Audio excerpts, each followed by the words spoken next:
코로나19 예방접종을 1회 이상 받으신 분은 1,947만여 명으로 전 국민의 37.9%가 1차 접종을 받으셨습니다.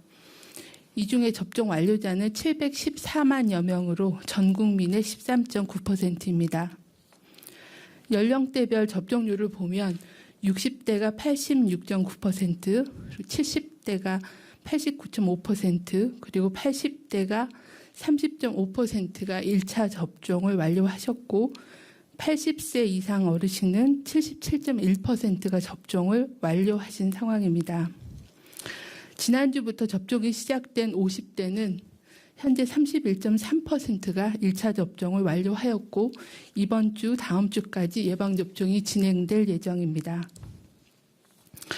8월 9일부터 시작되는 8월 두 번째 주의 예방접종은 55세에서 59세 예방접종 또한 첫 번째 주와 동일하게 지역 구분 없이 화이자 백신으로 시행하도록 하겠습니다.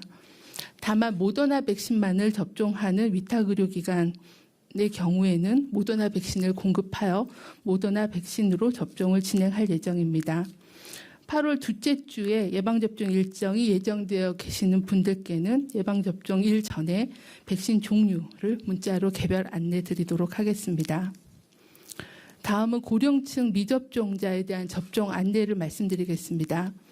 지난 7월 30일 날 발표된 시행 계획에 따라서 코로나19 감염 시에 중증 그리고 사망의 위험이 높은 요양병원 시설 등의 신규 입원, 입소자 또한 65세 이상 고령층 미접종자를 대상으로 예방접종을 지속적으로 시행합니다.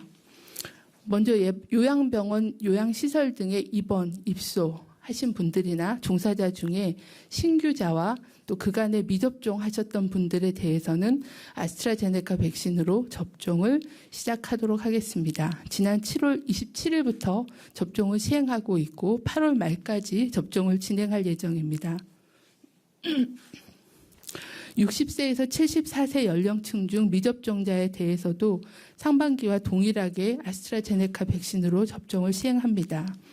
오늘 저녁 8시부터 누리집과 콜센터를 통해 사전 예약이 가능하며 거주지에 상관없이 방문 가능하신 전국 보건소를 통해 8월 5일부터 아스트라제네카 백신으로 접종을 시행하도록 하겠습니다.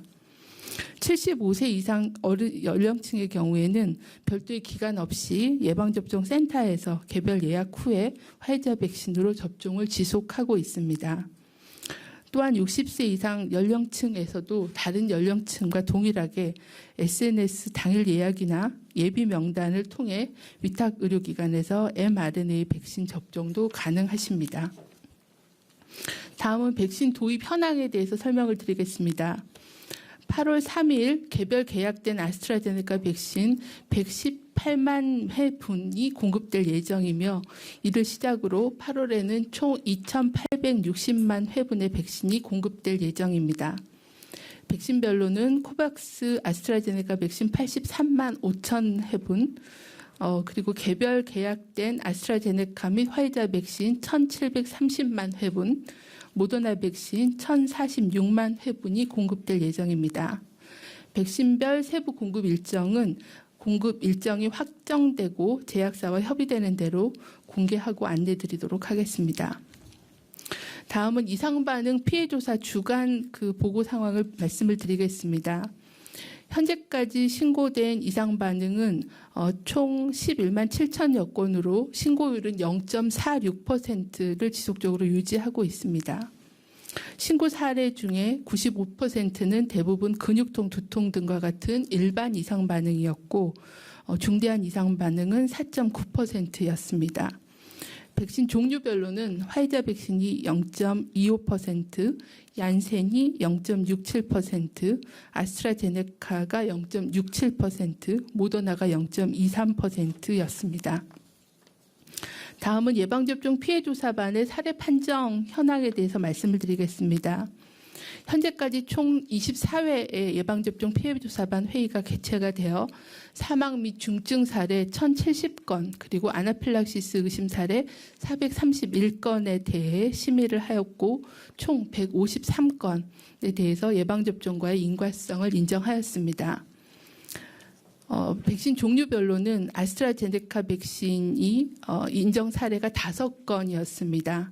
사망은 혈소판 감소성 혈전증 1명이었고 중증으로는 혈소판 감소성 혈전증 2명과 뇌동맥 혈전증 1명, 그리고 발열 후에 경련으로 인한 혈압저하 1명, 총 5명의 사망 및 중증 사례가 인과성이 인정이 되었습니다. 화이자 백신은 2건이 인정이 돼서 심근염 사망 사례 1건과 심낭염 중증 사례 1건이 인과성이 인정이 되었습니다. 지난 7월 30일에 제24차 피해조사반 회의가 열렸고 여기에서도 신규 사망 및 중증 사례 91건과 아나필락시스 의심 사례 33건이 평가가 되었습니다.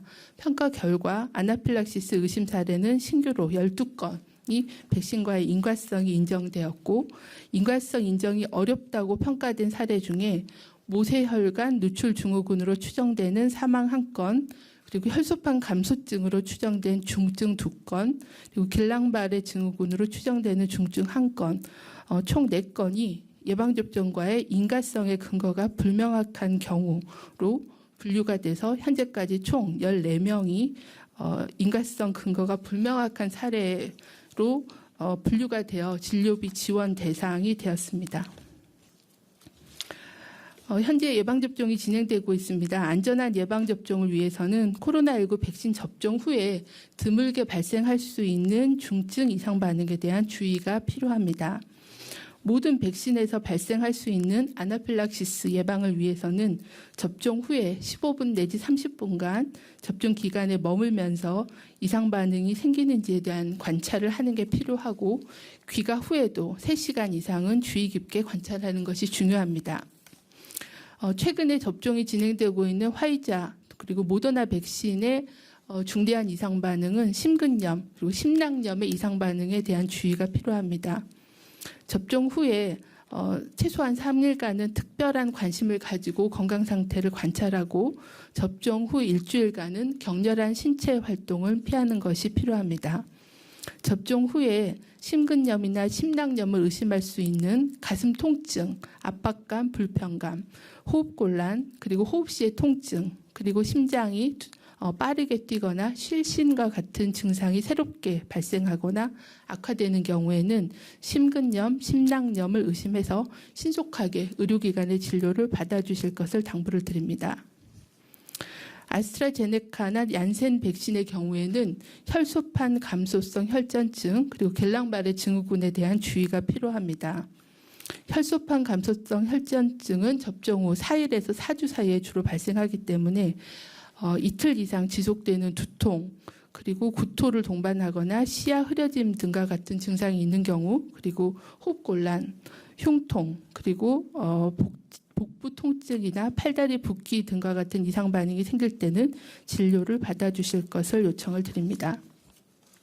다음은 코로나19 주간 발생 동향에 대해서 말씀을 드리겠습니다. 지난 한 주간에는 코로나19 발생 신규 환자가 하루 평균 1,506명으로 그 전주에 비해서 2.8%가 증가하여 유행이 지속되고 있는 상황입니다. 주간 감염 재생산 지수는 전국이 1.04로 전주의 1.09보다는 감소하였지만 여전히 이를 초과한 상황입니다.